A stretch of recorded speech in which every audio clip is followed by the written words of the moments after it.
Hello, everyone. Welcome to our webinar. This is John Zorn, Executive Director of ArtsReach. And we have one of our star presenters with us this morning, Henry Ruddle. He's been with us for a long time in a variety of capacities, doing these webinars and speaking at our conferences and writing for our e-letter, etc. And Henry actually has a new role. He's part of our new arts force. And I want to just say a word about that before we get going. We've created an arts force made up of several of our top presenters and consultants who are standing by, ready to help ArtsReach members with whatever you're looking for guidance on. So if you're in need of some social media input or some email suggestions or some fundraising help or some design help, we have a stable of top consultants. And if you just go to our website and look up Arts Force, that's all there for you. So that's a new benefit of being a member in ArtsReach. So Henry, he's put together some design tips for us today, and he'll go over those first. He's done some makeovers of some submissions that people have sent in, and if you are one of the people who has submitted materials for Henry to review today and you want to comment on what he's talking about, go right ahead and type in your comment into the questions box and send it right in, and we will address it. Also, if you have questions, anybody can send questions at any time. Just type them in to the questions box and we will take care of them probably at the end of the presentation. So take it away, Henry. Thank you, John, and thank you everybody for coming to the webinar. I hope this is very useful to you, and for the people who sent in their materials to be reviewed in the webinar, rest assured, I'm going to send you the makeovers later this week, and with a full written critique that follows the comments that I'm going to make during this webinar. And for those that who sent me materials but I wasn't able to get into the webinar, I will do the same for you as well. So without further ado, I'm going to run through 10 tips for good design relatively quickly so we can get to the makeover. So if you get lost about something or need clarification on something, like John said, put your question in the question box, or you could shoot me an email later if you want clarification on something I've said. So these are the first few are I call ground rules. Number one, remember that you're primarily marketing to newcomers, and so that is people who don't know you. In other words, when you send out an acquisition brochure or email, keep in mind the fact that the people that you're primarily communicating to are the people who don't know anything about you, because the people who are already experienced with you, or they're your subscribers or they're just frequent attendees, they're going to make their decision based mostly on the experiences they've had with you in the past, not on your marketing. So just keep that in mind. Sort of related to that is fear the curse of knowledge. The curse of knowledge, it can be summarized as you don't know what it's like not to know what you know. It's very easy I see it in probably every brochure that I look at in some way, shape, or form, where the person who's inside creating the marketing piece knows absolutely everything about what the organization does and what it and the individual products that it offers or performances that it offers. And it's very easy to forget to explain something that you don't need to explain to you, but people who are these newcomers who don't know anything about you definitely need explained to them.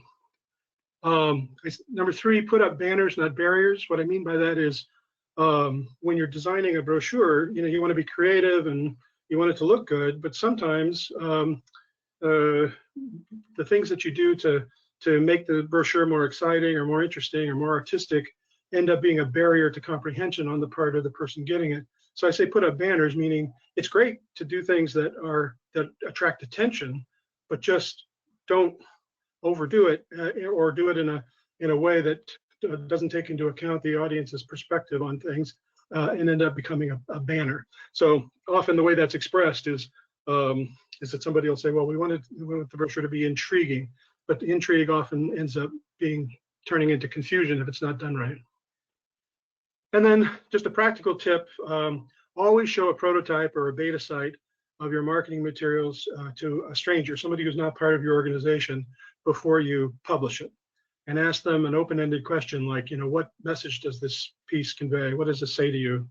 And just find out what they say. Because when I do these little one-on-one consultations at the Arts Reach conferences, I frequently have the experience of somebody showing me their brochure, and the first thing I just say the first thing that comes to mind when I see their brochure, and it's really common that I'll look at their brochure and I'll go, "Oh, you're an opera company," and they'll go, "No, we're not. We're a dance company." And I go, "Well, your brochure is telling me you're an opera company." So, since I'm a total stranger, I'm not affected by the curse of knowledge, and so I can just tell you, exactly what message the piece conveys. And if it's not the message you were sending, it's not my fault. It's your fault for designing a brochure that confused a typical theater goer or museum goer. Now, specifically design-wise, tip number 5, think about the fact that from a meta point of view, every brochure, every marketing piece that you put out has to answer 2 questions immediately within the first few seconds of somebody receiving it. It has to be, what is it and why do I care? So I give this example, a symphony orchestra that the thing that was really on their mind was that they were trying to find a new conductor. And so they used that as the theme for their brochure. But if I'm a stranger, if I'm a newcomer, I look at it and it's really not clear to me that this is a symphony brochure, right? It could be something having to do with Star Wars, or maybe if I recognize those images on the cover as batons, maybe I think there's a baton company. I'm not quite sure, but if I take the time to study it and I figure out that it's from a symphony orchestra, I still don't have the question of why should I care? Why should I care about their quest for a new conductor? It doesn't mean anything to me when I'm trying to decide whether I'm interested in coming and listening to their music live. Here's another example from a choral ensemble. When I saw this, I thought it was from my bank. And of time and season, that doesn't say anything to me. The only reason that they give me for why I should care is that they're celebrating Minnesota's sesquicentennial, which doesn't mean anything to me. It doesn't make me want to go hear choral music just because it's an anniversary for the state of Minnesota. So this piece didn't answer either of those questions. Whereas the San Francisco Symphony piece absolutely does. What is it? Well, I'm looking at Michael Tilson Thomas and a bunch of orchestra members. I know exactly what this is. And then their slogan, "Nothing beats being here," that precisely answers the question, why do I care? Because being there is an unbeatable experience, and so I wanted to find out more. Number 6, every layout must have a focal point, meaning a focal point is a thing that draws your attention to look at it. There's definitely one thing on the page that you have to look at first. It's very clear. So here's this a brochure that doesn't have a focal point. I don't know whether to look at the title or the bridge or the theater or the 5 shows on the right. Nothing really tells me what to do. And so it's very easy for me to toss this aside because I'm not engaged by this cover, because I don't really know where to begin. So I suggested to them, since one of your big selling points is that the theater is a spectacular, beautiful, country location, let's have the theater be the focal point. And they said, no, people really know us by the bridge next door. So they insisted, but they did allow me to suggest zooming in a little bit so that the bridge and the theater can be more or less the focal point. And we added world-class theater, spectacular setting, just to make sure people got the point that this is a beautiful place, beautiful theater to attend. Here's another one where this is the Los Angeles Chamber Orchestra that they put a wrapper around their season brochure one year, trying to leverage off of all the press that had been given to this Play Me I'm Yours fundraiser or piano project where they put used pianos around all over town and people could just come up and play them. But when I look at this cover, I don't know what it is, and I really don't know why I should care, because I'm and there's no focal point, so I don't have a place to begin. So I'm not really I'm not really invited to figure out what it is, and so I would probably just throw it aside. And you don't, and one of the dilemmas that they had, which is a common dilemma that affects designers all the time, is that they had so many cute photos of these kids playing on these pianos. They didn't want to leave any of them. They probably had hundreds more than this, but they definitely wanted to represent the sample of all the photos they had. But really, that wasn't the job. The job was to get the reader to look at the brochure. So I said, you know what, you can convey the idea that kids came up and played the pianos by choosing just one of the photos. And then this way, by putting the headline at the top and making the word orchestra more prominent, you look at the kids. The first thing, the focal point is the kids playing the piano, and then it's very natural to go up from there and see, oh, it's from the orchestra that brought you the piano project, playing I'm Yours. And so then that's the tie-in to all the press that they've gotten. So this would have been a more effective way to do the cover, by giving it a strong focal point so that people were invited in to find out more. Let's see. Why is my slide not projecting? Okay, this is another example from the Globe Theatre in England. They did a very good job of making the title, in this case, the focal point. And then, incidentally, it has a very nice flow because they chose to crop the photo so that the actor up on the platform was to the right, which is the natural way that people will tend to move their eyes, at least in Western countries that read from left to right.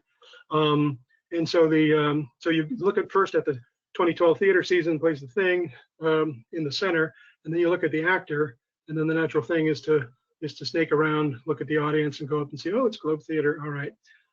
So this one is inviting, whereas they used the same technique on the inside of the brochure, and it was less successful because they created a situation where there's equal competition between the photo and the text, and I don't know which one to look at first. So this was a case of, yes, it was a good idea, design idea to begin with, but it didn't work as well as it could have in other applications. So that's something to always be careful of when you decide on a design style, that it's going to work for the whole brochure and not just for the cover or just for a couple of the shows. Here's another example of a good focal point, the Maui Arts and Cultural Center. This season brochure was great. I know to look at the guy with the guitar at the top, and then the way he's facing, it's very natural for me to start with him and the title, the Mac Presents, and then move down and to the right, and then come back to the left. You're viewing all these photos on the bottom. It's a very comfortable layout to look at. Whereas another year, they had a good focal point, but it didn't have a good indication about where to go from the focal point. So I might have even just ignored all the photos at the top, which brings me into the next tip. Sorry, I went backwards. Oh, I'm sorry. Before we get to the next tip, it'll bring us into tip 7 in just a moment. But I wanted to show you this rack card. This is a very common situation that a lot of theaters and operas and dance companies face, where you've got several productions on the season and you don't want to give priority to any one of them in your marketing for the season. And so you'll end up with a situation like this, where we've got the 6 logos for the show. And then in their case, in this particular year, it was also their 30th anniversary. And so we end up with Circa 21, the 6 show logos, and the spectacular 30th season, all competing for our attention. And so we don't know what to look at first. We don't know where to start. So we'd rather throw it aside than try to figure it out. This problem would be relatively easily solved by turning instead of presenting the shows as 6 individual shows, if we present them as a unit by putting them in a box, now we can comprehend the information much more easily. And I also shrunk down the spectacular 30th season bug considerably so that it could be part of this unit. So the first thing we look at is Circa 21 at the top of the card, and then we say, oh, look, there's their season. So we're only looking at basically 3 things: the title of the theater, the season, and then the ordering information at the bottom. It's much more easy to comprehend this way. Okay, now getting back to the other point. Oh, what happened there? Oh no, this is right. Getting readers to look at number 7 is readers want you to show them what to look at next after the focal point. So in this case, it has a focal point, which I would say is the balloon with Stompin' at the Savoy at the top left corner of this postcard. But then I don't know where to go from there. So I'm still left kind of confused about exactly how to get into this. So we redesigned the postcard to add a stronger focal point and give a better flow by putting this trumpet player from the cast on there, pointing at the title, which was our old focal point. But then it's very clear what we're supposed to do. We're supposed to go to the right, look at the description, and then we'll naturally come back down to the left and look at the calendar and the dates and the ordering and the prices and the ordering information. So this was a much better layout of this exact same information. Let's see. For St. Luke's Chamber Ensemble, they have a focal point, which is the fleur-de-lis at the bottom left corner. But again, I don't know where to go after that. Am I supposed to? I mean, really, if anything, I'm drawn to the right to look at these pictures of the ensemble members, and I may never look at the title of the up above, or the quote up above either. So a better way to handle this was to put the focal point at the top and add a little bit of more fleur-de-lis at the bottom, so that it's very clear that people should start at the top, say, look at St. Luke's Chamber Ensemble and the location, and then the quote, and then look at this little fleur-de-lis at the bottom, and then go over to the right and look at the ensemble, and then look at the so there's no question in my mind about the flow that the designer is asking me to follow. Another page in this particular brochure had a problem that a lot of people face sometimes. Like, they have 3 different venues, and so they put the information for the venues, but it's not clear if the information is above and below, or to the right or to the left. So a very easy way to solve this problem is just to put a box behind the one in the center to make it clear that I'm going to start at the top left, Morgan Library. I'm supposed to go to the right, that's the Morgan Library. Then I go down, Brooklyn Museum, and I go to the left from there. That's the Brooklyn Museum picture. Then Dia Beacon, and then to the right is the picture of Dia Beacon. Is very clear just by putting that box there.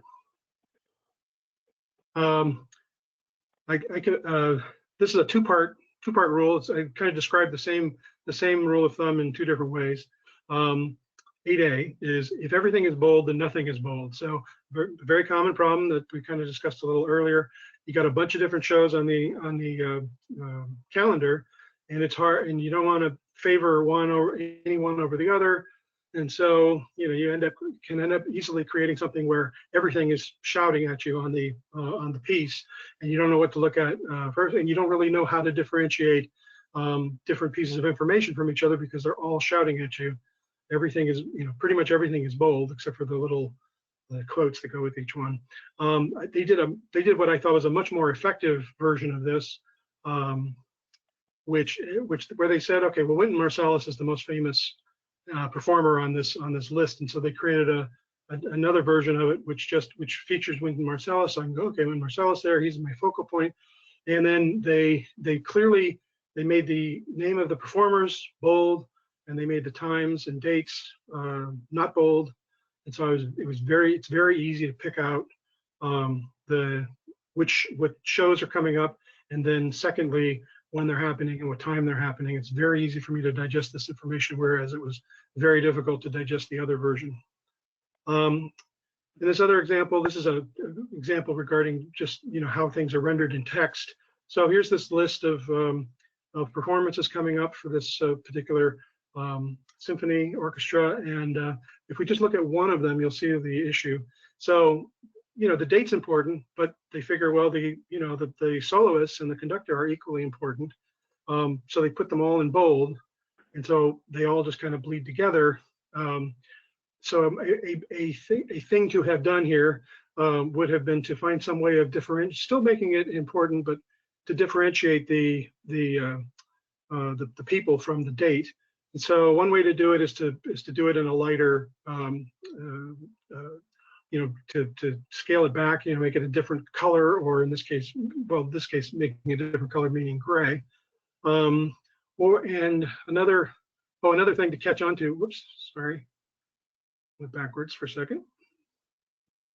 Another thing to catch on to is at the very last one on this list, Tyler Duncan, baritone. He's from the Toronto Mendelssohn Choir. So Toronto Mendelssohn Choir should have been indented. So I just showed one where Toronto Mendelssohn Choir is indented. So it's easy for you to tell that that's not another person. That's an attribute of Tyler Duncan.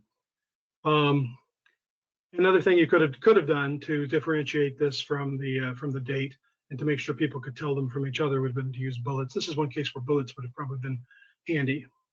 And then the same rule, kind of expressed in a different way, is that different things should look different and similar things should look similar, so that it's very easy for people to figure out what's what. So, for example, in this orchestra's brochure, the name of the soloist and the date and the sponsor tag at the bottom are all the same size and weight of font, which makes it difficult at a glance to differentiate them from each other. So if you want to see it, whoop, darn it, I keep trying to back up.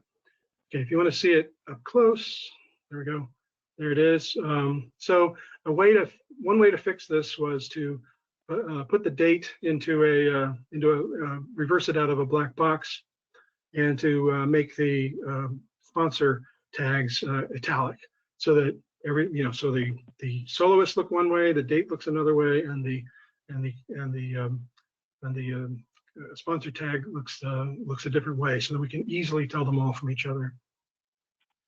And there it is up close. Okay, there's another case where the Delaware Area International put out a brochure, and then you would think their next brochure would look similar in some way. That you'd be able to tell that two brochures were from the same group, but no, unfortunately, like they had I think they explained to me at the time that they had like volunteers doing it, and so each volunteer just started from scratch. And so they have a whole bunch of brochures that all look very different from each other because of the way they happen to handle this. And that is a liability, that particularly when you deal with a lot of volunteers. But it's definitely a good idea for each organization to have a branding style, like a branding guidelines, where you define what the logo is supposed to look like, and what fonts are supposed to be used, and what colors palette is supposed to be used, so that you don't end up in a situation like this where you have multiple brochures that look different. And they also had that going on with their postcards.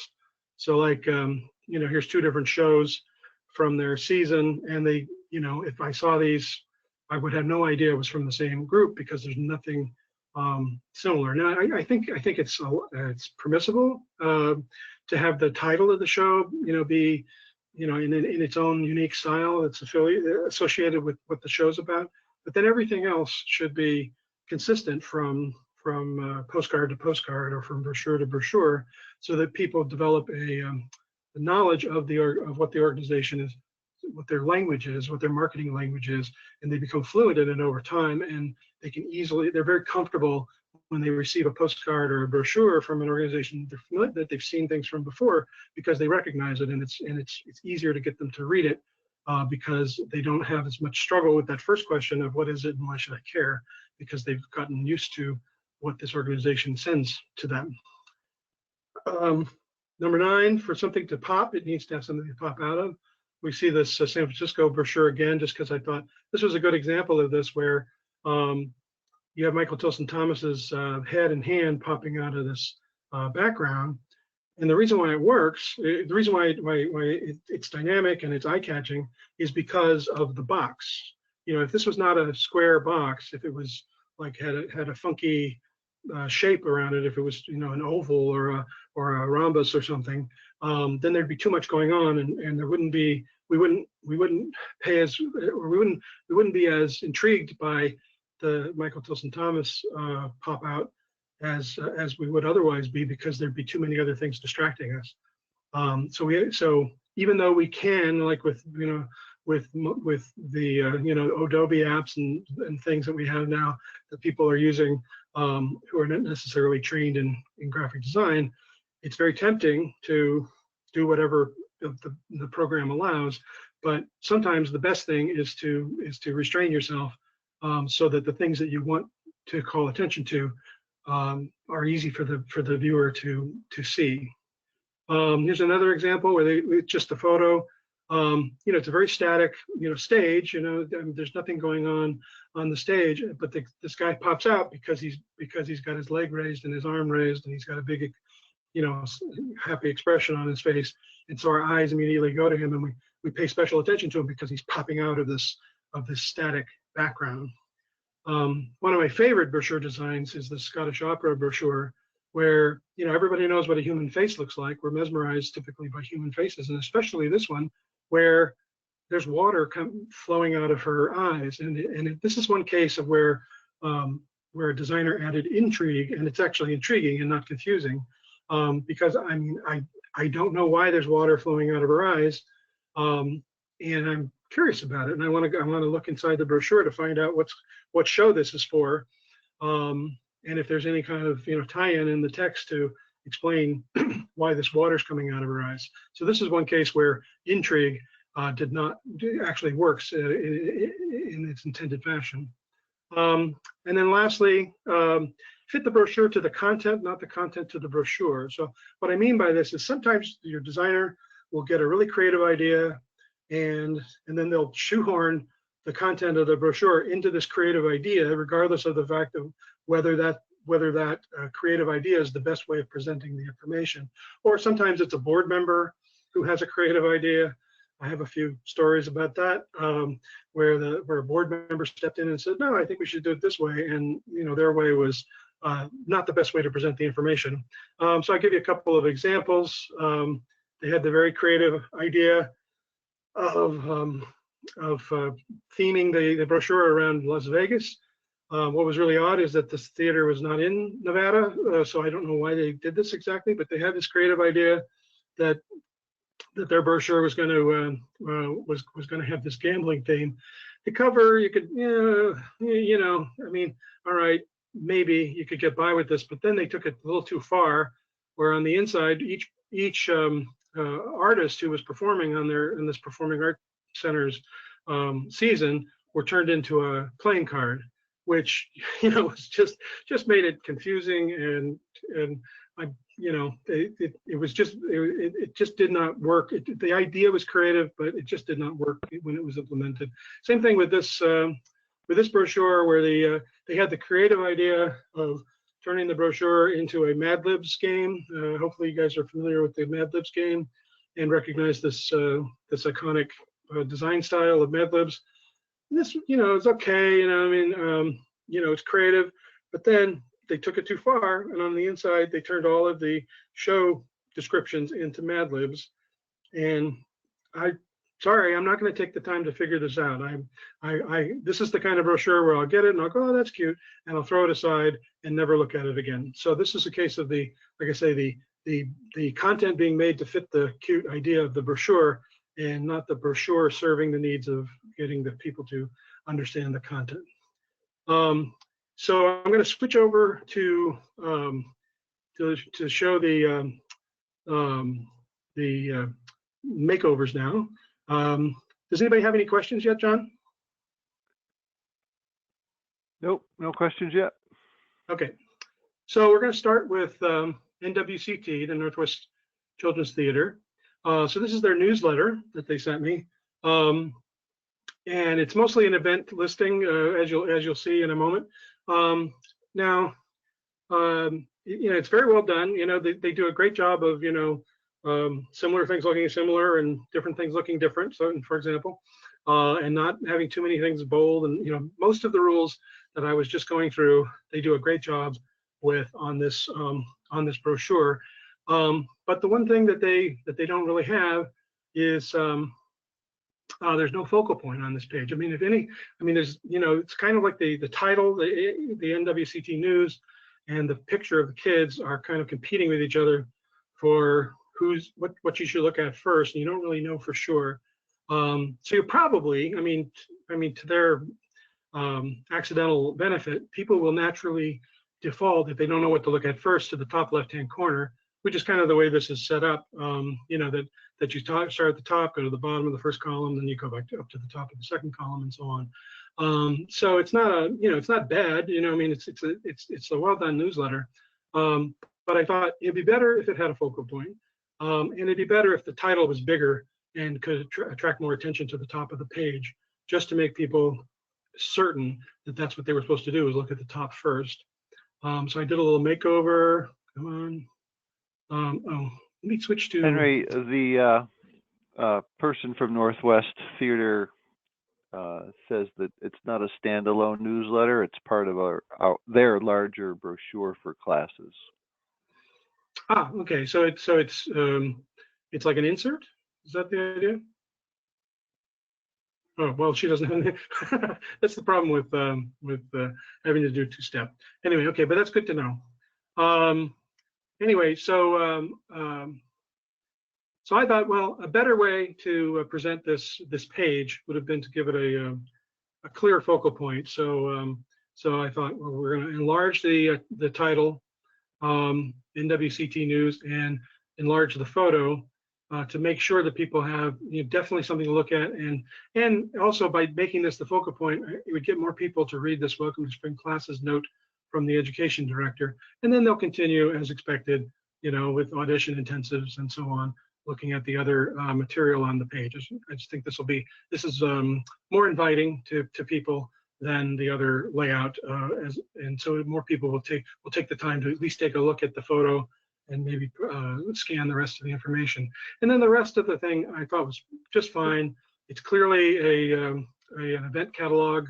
Anybody who's ever signed up for a class knows what event catalogs, so you don't have any problem knowing what is this and why should I care. So this format, this what we call strip by strip format is just fine because it's exactly what people expect. So I didn't really have any comments about those pages.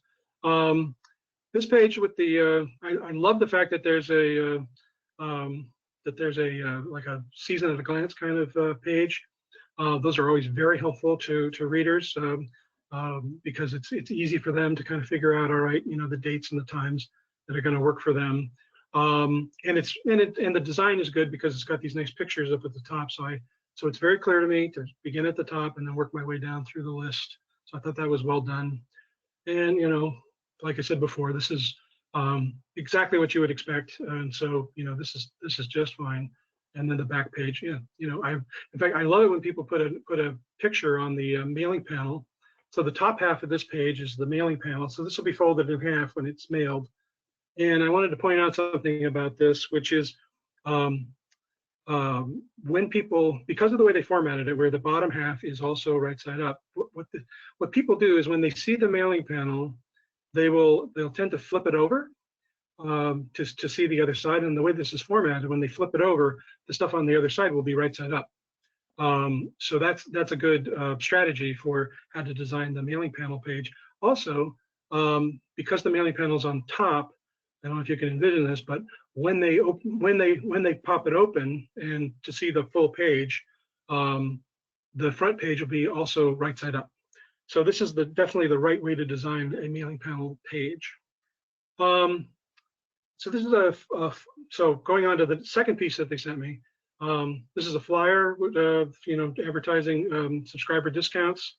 It's pretty good. Shows the 4 shows. There's a moderately effective focal point, with the Matilda show on the top right. And it's well done because it's not crowded with too much information. We got the key messages that that you can enjoy season subscriber discounts, that it's a 19 to 20 season of plays. So we're talking about a unit of things, which is always a good thing to communicate. So when I'm looking at this, I know what it is. It's about a season of plays, and I know why I should care because subscribers get discounts. I just thought the focal point and could use a little more strengthening, and I really think the season of plays gets a little buried down at the bottom. So I thought, this would be a little better, where we make Matilda a little stronger, and the headline, make the fact that it's a season of plays be the primary message, so that people understand the what is it more clearly, and then people get to the enjoy season subscriber discounts as the why should I care, the second question that people ask. And also, instead of having all the text be white, I think it's easier to differentiate things if some of it's one color, that there's a couple of different colors involved, so that I can easily differentiate things when I'm just scanning through this. So that was my suggestion for this flyer. The back of the flyer, this is fine. It's exactly what I would expect as a reader. We start with the 5 shows, and then I expect the order information to be at the bottom. That's exactly where it is. Fantastic. The only thing that I was concerned about, and maybe it's because I'm looking at it on a screen. Maybe if I saw the printed version, it wouldn't be as much of a concern. But I just didn't think there was enough of a differentiator between the shows, so they bleed together a little bit. Just when I'm just glancing at it, so I just thought maybe a stronger bar between them would make it more effective. But that's kind of a subjective opinion. So like I say, in print it might work better than the way it looks on the screen. And then they sent me this postcard for this Jungle Book show. I have no comments on this. I think this is just great. You got a very clear focal point, very clear flow.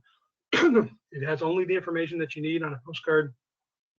I mean, they have got a lot of sponsors, and that's a little busy down there. But all in all, I mean, this is really well done, and I wouldn't have anything to change about it. That wasn't like a nitpicky thing, and I'm not going to talk about anything like that.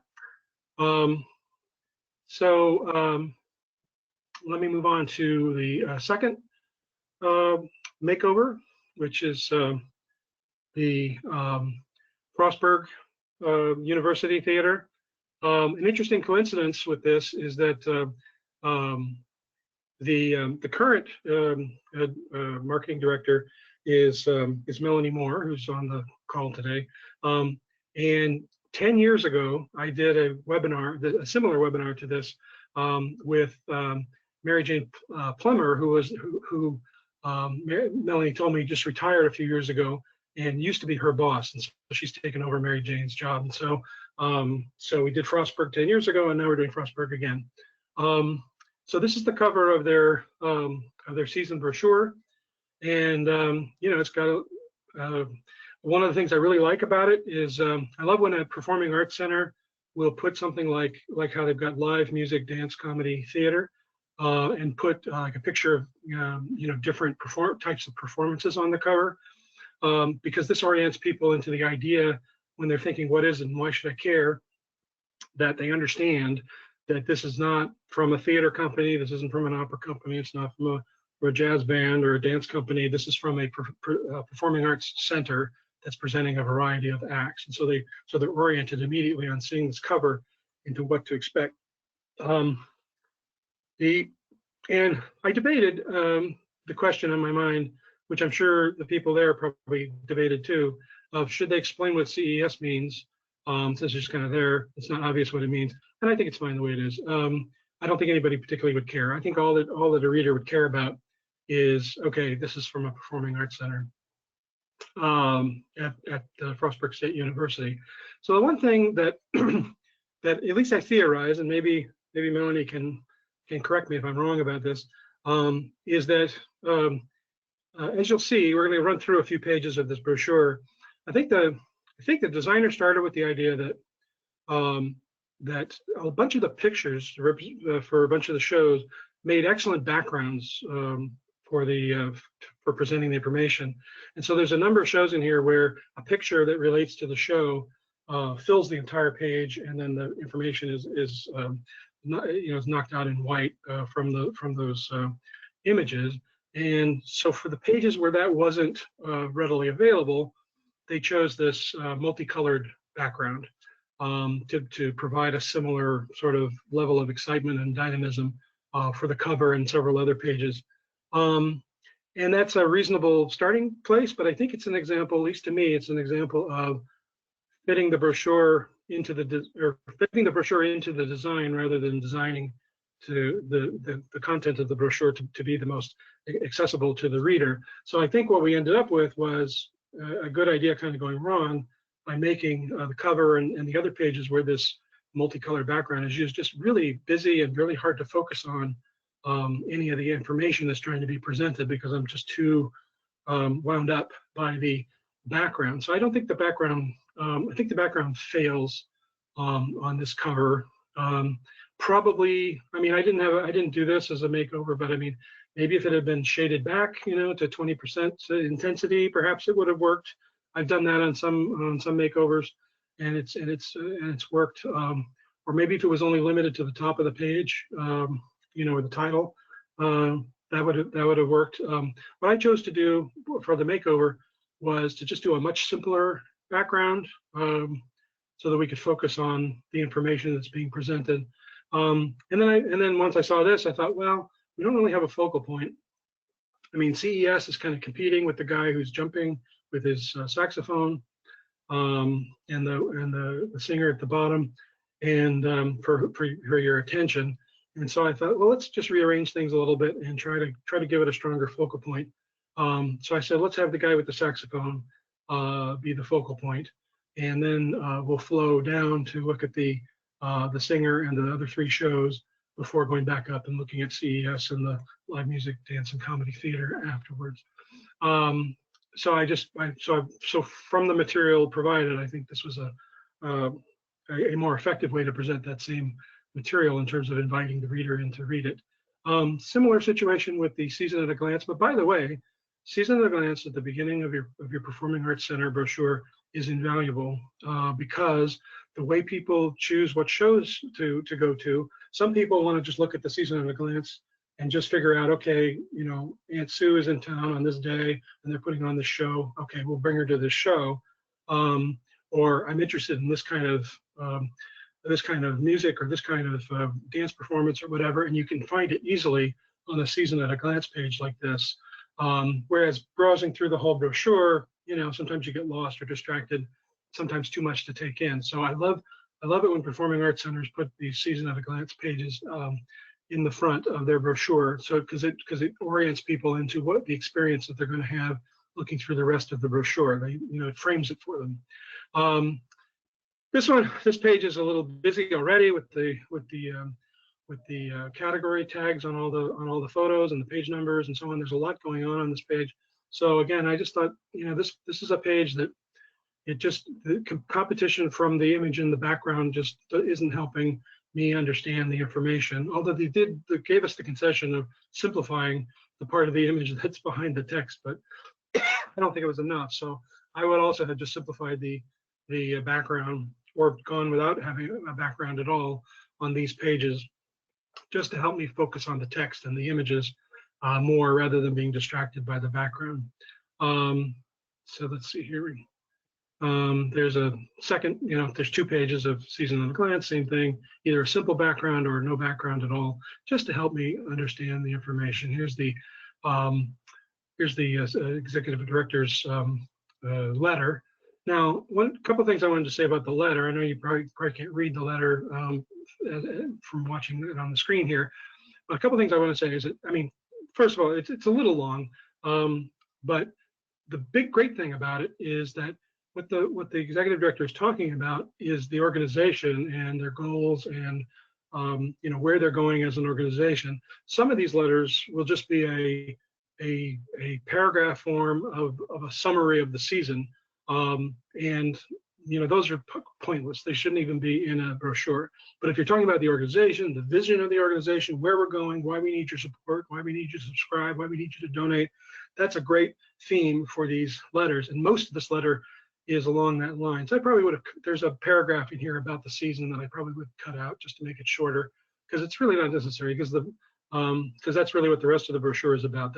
So think of this letter as being more of a development piece rather than a marketing piece, and I think you'll and try to keep it about half this length, and you'll be really great on this thing. But the same thing from the design standpoint, you know, either a simple background or no background, and it's just easier to take it in as a reader.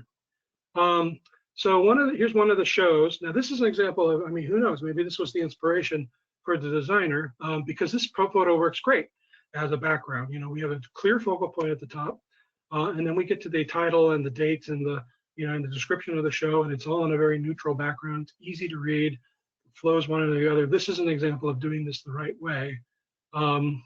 This is another example where I would argue that even though it's a lot busier than the last one, I thought this one does it very well, because the places where there's text, it's a relatively neutral background. So I have an easy time reading the text, and it has a clear focal point. Appalachian Festival at the top is clearly what I'm supposed to look at first, then the date, then the description, and then there's another set of activities that are highlighted in this box at the bottom. Very well done. So I thought that was great. Let's see, that's also very good. That one's pretty good. This one's pretty good. Good. This is where it started to the rails. We've got this really interesting, intriguing background, which unfortunately, because the text is over part of the guy standing behind and part of this image of the the snow or the lights, the twinkling lights, it's just hard to read the information down below, or harder than it should be, I should say. So this is one case where it kind of got a little out of hand. I also don't know exactly why you're showing me this guy. So this is like a what is it, why should I care kind of thing. Is this the conductor or a soloist? I mean, I don't know who this guy is. So it would be good to have like a little tag, in small type above his name, say countertenor, Terry Barber, Christmas presents, and then I better understand what's going on with this layout. We're going to look at there's a flyer that's coming later, but this is a case of the image behind is just very distracting. It makes this is a case of intrigue becoming confusion, like I was saying before. So I didn't like this image very much. But let's skip down to the. I mean, the whole brochure is very well done. The back section, the mailing panel, it's all great. I mean, they did a fantastic job on this brochure. And this is really my main critique, is that some of these images just don't work very well as background images. So this is a separate poster that was done for this Blizzard show. And like I was saying before, I just think these 4 performers, I know they're trying to convey the breadth of the performances that take place during this Cirque Flip Fabrique performance, but I just think it's too much. It's a case of trying to give a full picture of everything that's going on, as because that seems like the responsible thing to do, to give people the whole picture, but it ends up defeating the purpose of getting people to look at the poster and pay attention to the information. And then the text is not there's a lot of text for a poster on here. It really should be about half as much text. Nobody's going to stand 3 feet away from this and read all of this. So if it could have been, I think this is a classic example of where the poster probably should have taken probably this whole descriptive paragraph should have been removed, and then just allow people to go on the website to get the details. Would have probably been a better approach to this, but mainly I'm concerned about how busy the background image is. So I would have so my suggestion would be that if you're going to have all that text on there, to cut out a couple of the performers, because I think what's there still gives an idea about what the performance is going to be. Tighten up the title a little bit, but allow Blizzard to still be the focal point of the page, and move the text up a little bit, just so that people look at it a little sooner in their appreciation of this flyer. So I think this is all the same information, but just organized in a little different way, and with two of the performers deleted from the background, just to make it a little easier to get into and appreciate. Similar issue with this poster. This is a season at a glance poster, and it's just too much competition going on between the multicolored background and the information in the foreground and the title. So I would just have expanded the blue to cover the whole thing, just to make it easier to take the whole thing in. I can focus on the title more because it's got a neutral background behind it instead of competing with the multicolored background. Any questions coming yet, John, on this one? No, we don't have any questions or comments unless someone wants to send them in right away. Okay, and how are we doing on time? You know what? I don't think the person for the third makeover. Well, no, sorry, we don't have any questions. If you do want to send in a question, now would be the time. Well, I'm going to go. Right. Since we don't have any questions, I'll run through this third makeover real quick. Well, Henry, would you rather save this third one for another webinar at another point? Well, it's up to you. If there were questions. Okay. Well, let's see. Here comes a question. Okay. All right. Is it still necessary and beneficial to produce multi-page season brochures showcasing every event? It is less and less necessary as time goes by, and in fact, there are a number of organizations. I did a whole different webinar on this subject a couple of years ago about people who are doing innovative marketing, where The goal of your marketing, whatever you send out, whether it's a e-blast or a full multi-page brochure or a postcard, whatever it is, really these days the name of the game is to drive people to your website.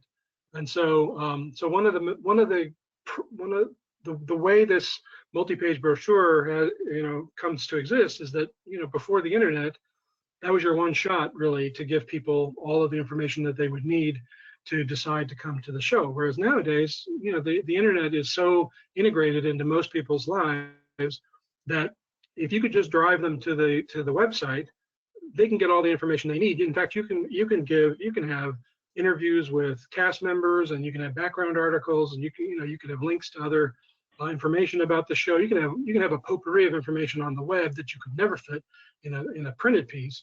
And so one of the trends that I've seen overall is that people who used to put out 32, 36, 40 page season brochures are now putting out maybe 4 or 8 page brochures that have a lot less information and put a lot more give people a lot more incentive to go to the website. So if you have a 1 or 2 sentence description of the show, and then but then you can indicate that there's a lot more information on the website. Then people will look at it. If you can get them to understand what is it and why should I care from the picture, the logo, or the picture and the title, and a couple of sentences of description and the date and time, and just get them to be interested enough in the show to go to the website.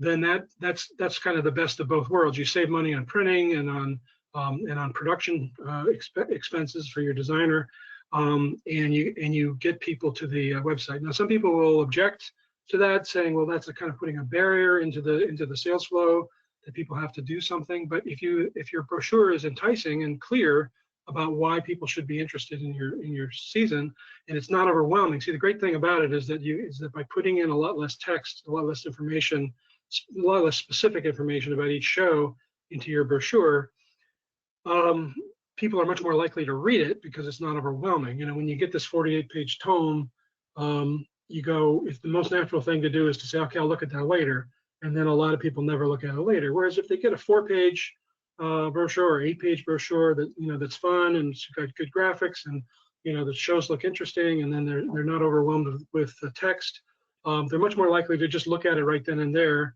and then say, okay, I'm going to go to the website and to get more information and to order my tickets. So yeah, that is the overall trend. It's not, like I say.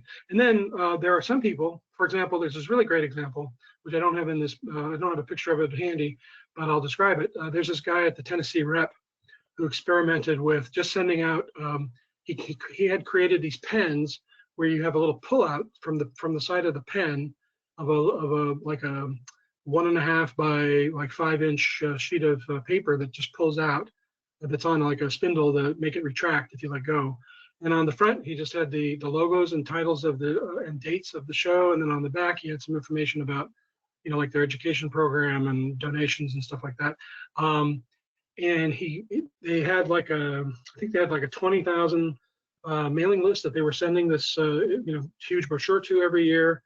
And they were seeing their single ticket and their subscriber sales go down gradually year by year. Then he came up with this idea of, look, I'm just going to clean up. I'm going to pick the most likely people from the list. He culled the list down to about 1,400 of the people that past current and past subscribers, people on the board, stuff like that. Key like thought leaders in the community, like members of the city council and people, the editor of the newspaper, people like that. And he sent them this pen in a special package, and it cost about the same to send out 1,400 of these pens as it costs to send out 20,000 of these like huge brochures. I think they were the equivalent of like a 32-page booklet. But his single ticket sales went up 400%, and his subscription sales went up 25% after he sent out this pen. And the only information on there was the titles of the show and the website. So people are experimenting with things like that, and for many people, by breaking out of the familiar mold of the big, expensive, heavily detailed brochure, they're finding success. So no, it's not necessary anymore. Even though a lot of boards, a lot of theater companies' boards will not allow the marketing director that much freedom, but that's a different story. Right. Okay. It's a different webinar. So send in those questions. We have one more unless one comes in real quick. So here we go. I see that all the brochures you have shown have photos. What if we do not have photos that we can use and go more with play images and graphics? How does that work? Well, most of them. There were a few that used drawings or graphic images, but the most important thing is to number one is to be consistent, at least in your. I mean, like some organizations they'll put out an early acquisition brochure, and then when they get closer to the season, they'll have production photos for all of the shows, and they'll put out another brochure that uses photos. But not every organization can afford to do that. So, but like I say, the most important thing is that the images are consistent in some way. You know, that they look like they go together. So they're done in the same, somewhat the same style. They're not radically different from each other. So that when you glance, when you look at the season at a glance, or like when all of the, like that one rack card I showed. When they're all together, they look like they go together because they all kind of use a similar style of graphics. You don't want a charcoal image next to a a pencil drawing, for example, because it would just be too incongruous. And then stick with it. Be consistent through in your marketing. From then on, you'll always use that image. Even if you have production photos, you'll still pair it with that image so that people can follow through the season exactly, and know exactly what you're talking about, because they're familiar with this image that you started with back at the beginning on your season brochure and on your website and everything. The one thing to be wary of on that is that all of the shows lend themselves to the style of graphic that you're going to create. Like I had one client I was consulting with recently, where they had 6 shows in their season. They came up with a style that worked really great for a show where there was a clear lead character, like Annie, has a clear lead character, for example. And so it was very successful for the first 5 shows. And then their final show of the season was an ensemble piece. Like, I don't remember if it was Clue or Noises Off or something. There's no clear one main star. And so what they ended up coming up with that one was kind of a mess. And so I said, so it was unfortunate that, they couldn't carry out the graphic theme successfully for all of the shows. So that was, I don't know if that was a programming problem or a design problem, but unfortunately that it just didn't, it didn't work out. So that's one thing to be. Those are the 2 things to be careful of. That you to be consistent, so that they all look like they go together, and make sure it works for all the shows. Okay, thanks, Henry. We're definitely at the end of our hour. A big round of virtual applause for Henry Ruddle. And I just want to make sure that people are aware of our conferences coming up. We have one in New York, March 16 and 17, one in Los Angeles, April 14 and 15, and one in Toronto, July 20 and 21. Of course, all the info is on our website at artsreach.com. We do have a big deadline coming up. February 29, Leap Day, is the day when you can register or register by to receive the lowest price and 3-for-1 registration, which means that you can bring 2 colleagues free. So we'll see you at a conference or another webinar. So thanks again for tuning in today. Bye-bye. Thanks, John. You're welcome. Thank you.